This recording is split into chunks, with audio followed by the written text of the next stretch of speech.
In other words, this was a guy who really did work for black projects. He signed non-disclosure agreements, okay?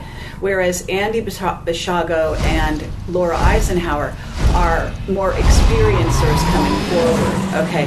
They don't have the credentials in the black projects, which make them the kind of real-world threat that the mainstream would take seriously, okay? Now, that doesn't mean their stories aren't true.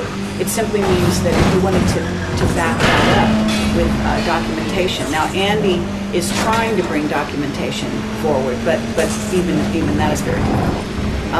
He may be successful ultimately, but what one can I say? Okay. I can certainly tell you that Henry Deacon is a much bigger threat to the national security state, if you will, the powers that be, because of who he is and where his access, if you will.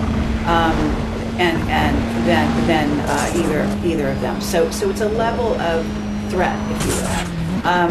There are two more groups that we upset, but we still haven't got to those yet. At the Barcelona conference, also, there was an interesting encounter with Stephen Greer, which has become infamous. We never planned to interview him. We hoped to interview him. We had figured that we would never get the chance, and actually he crashed in on us and said, okay, I want to do an interview right now. We weren't prepared. If we could go back in time, I think we would have done it in a different way. But what happened was a clash that was rather like Ali versus Frazier, because there is no way that Stephen Greer, in the opinion of us